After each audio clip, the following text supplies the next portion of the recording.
Hola, ¿cómo están? Soy Percy Valentín Palma Huerta y desde hoy soy su profesor de CTA. Y el tema de hoy es el método científico. Para esto recordaremos algunas características de la ciencia, las cuales son empírica, tiene que estar basada en la experimentación, objetiva, solo se puede responder a las preguntas sin imponer nuestra opinión personal y corroborable, que cada evento debe ser repetible, o sea, si una vez realizado la experimentación y sustentar, siempre tenemos que repetir cada experimento y en cada experimento me tiene que dar exactamente lo mismo. Entonces, si cumplimos con estas tres características, estamos realizando el método científico. Definamos el método científico, proceso que se realiza de forma lógica y sistemática para contestar preguntas, resolver problemas y explicar los fenómenos de nuestro alrededor. En este método ocurre por etapas. Primer paso sería la observación. Ejemplo, cuando un científico encuentra un hecho o fenómeno interesante, lo primero que hace es observarlo con mucha atención. Para esto, la observación consiste en examinar los hechos y fenómenos que tienen lugar en la naturaleza y que estos puedan ser percibidos por nuestros sentidos. Una vez observado el fenómeno, desarrollaremos el problema.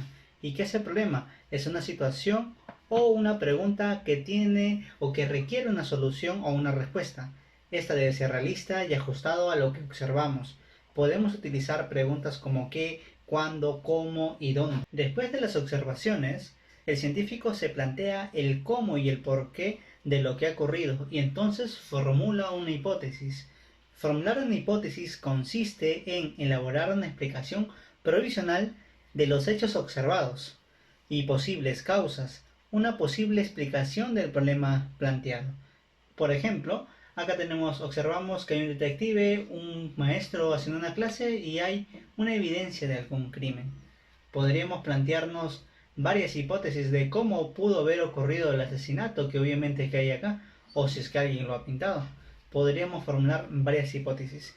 En las hipótesis se debe incluir la causa y el posible efecto, además de un factor que no cambia antes, durante o después del experimento. Una vez formulada la hipótesis, debe comprobarse si es cierta. Para ello se realizan múltiples experimentos, modificando las variables que intervienen en el proceso y así se va a ver si se comprobará si cumple la hipótesis. Recuerden que para experimentar consiste en reproducir y observar varias veces el hecho o fenómeno que se quiere estudiar, modificando las circunstancias que se consideren convenientes. Y por último tenemos a la conclusión. El análisis de los datos experimentales permite al científico comprobar si su hipótesis era correcta o no y dar una explicación científica al hecho o fenómeno observado.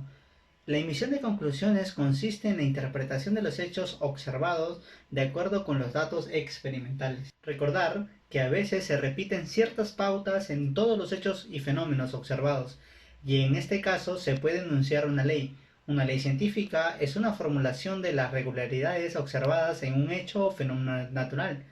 Por lo general se expresa matemáticamente. Las leyes científicas se integran en teorías, y una teoría científica es una explicación global de una serie de observaciones y leyes interrelacionadas entre sí. Ahora les daré un pequeño ejemplo con la vacuna de la viruela. Les cuento. Edgar Jenner fue un científico que vivió en Inglaterra en el siglo XVII y XIX. En esta época, la viruela era una peligrosa enfermedad para los humanos, matando a un 30% de los infectados y dejando cicatrices en los sobrevivientes, o causándole ceguera. Sin embargo, la viruela en el ganado era leve y se podía contagiar de vaca a humano por plagas ubicadas en las ubres de la vaca. Jenner descubrió que muchos trabajadores de las lecherías sostenían que se habían contagiado de viruela del ganado, que se curaba rápidamente. No se enfermarían de la viruela humana. Dicho esto, muchachos, aplicando el método científico vendríamos a ver la observación, que sería la creencia de la inmunidad obtenida a partir del contagio de la viruela del ganado. A partir de esa observación, Jenner pasó al siguiente paso del método científico, sosteniendo la hipótesis de que esta creencia era cierta, elaborando los experimentos necesarios para poder comprobarla y refutarla. La hipótesis fue que el contagio de la viruela del ganado daba inmunidad a la viruela humana, quiere decir que no nos afectaba a los humanos. El experimento que él pudo realizar no serían aceptados hoy en día, ya que fueron realizados en humanos, aunque en ese momento no había otra forma de comprobar la hipótesis. De todas formas, experimentar con un niño hoy sería completamente inadmisible. Jenner tomó material de la llaga de la viruela vacuna de la mano de una lechera infectada y lo aplicó al brazo de un niño, hijo de su carnero. El niño se enfermó durante varios días, pero luego se recuperó totalmente. Posteriormente, Jenner tomó el material de una llaga de viruela humana y lo aplicó en el brazo del mismo niño. Sin embargo, el niño no se contagió de esta enfermedad. Luego de esta primera prueba, Jenner repitió el experimento con otros humanos y luego publicó sus experimentos. Entonces ahí sacó sus conclusiones. Una vez que confirmó la hipótesis, por lo tanto, utilizando el método deductivo, al infectar una persona con viruela vacuna protege una infección de viruela humana. Posteriormente, la comunidad científica pudo repetir los experimentos realizados por Jenner y obtuvieron los mismos resultados. De esta manera se inventaron las primeras vacunas. Aplicar una cepa más débil de un virus para inmunizar a la persona contra el virus más fuerte y dañino. Actualmente el mismo principio se utiliza para diversas enfermedades. El término vacuna proviene de esta primera forma de inmunización con virus vacuno y actualmente se están haciendo exactamente lo mismo con el coronavirus. Bueno muchachos, pasemos a los problemas de clase. Problema número 1. Nos dice, es la sucesión de pasos que se debe seguir para predecir el comportamiento de un fenómeno natural. Obviamente vendría a ser el método científico. Como se puede ver, hay pasos. Estos pasos me van a ayudar a comprobar si mi hipótesis es correcta o no. En este caso, para ver si el comportamiento de un fenómeno natural es de esa forma y por qué se da de esa forma. ¿Ok? ¿Cuáles son los pasos? Observación, hipótesis, experimentación y conclusión. Por lo tanto, nuestra primera respuesta sería la clave dedo, que sería método científico. Pasemos al siguiente problema. Problema número 2. Nos dicen secuencia correcta de los pasos del método científico. La alternativa A, observación, correcto. Hipótesis, correcto. Conclusión, no. Se ha salteado de hipótesis a conclusión, le falta experimentación. Quiere decir que la alternativa A no es correcta. Pasemos a la siguiente. La alternativa B, hipótesis. No, se salteó. Primero tenemos que observar el fenómeno. Pasemos a la alternativa C, experimentación. Directamente experimentación. O sea, nos estamos salteando observación y hipótesis.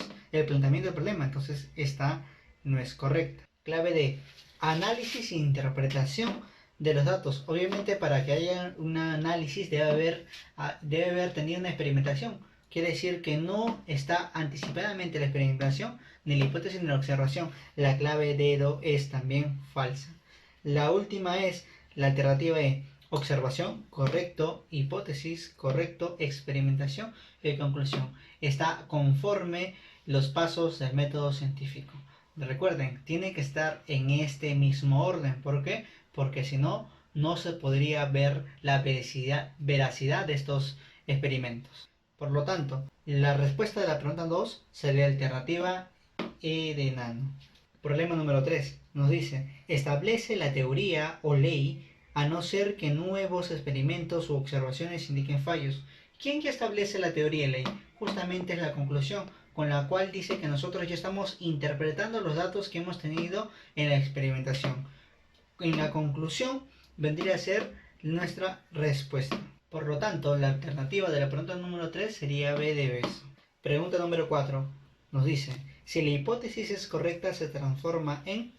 Como podrán comprobar, si esta hipótesis es correcta quiere decir que ya ha pasado por un proceso de experimentación y en la conclusión que estamos corroborando los datos, interpretando los datos que hemos tenido de estos experimentos, quiere decir dónde se realiza si esta hipótesis es correcta o no. Se termina en la conclusión, en la interpretación de datos realizados después de una experimentación. Por lo tanto, nuestra alternativa de la pregunta número 4 sería alternativa B de beso. Pregunta número 5. Nos dice, si los experimentos demuestran que la hipótesis no es adecuada, se debe formular nuevamente si esta hipótesis, que era nuestra posible solución de nuestro problema que habíamos tenido después de la observación, no es correcta. Obviamente tenemos que formular otra hipótesis. ¿Para qué? Para ver si es que esta vez nuestra respuesta a la pregunta, después de pasar por un proceso de experimentación, sea la adecuada. Entonces, si es que una hipótesis no es correcta, pues simplemente planteamos otra hipótesis y la comprobamos a ver si esta sí es la correcta. Por lo tanto, la clave de la pregunta número 5 vendría a ser la clave dedo, hipótesis. Bueno muchachos, hemos llegado al término de la clase. Por favor no se olviden de desarrollar la práctica de la página número 6 y estaré esperando sus respuestas. Muchas gracias.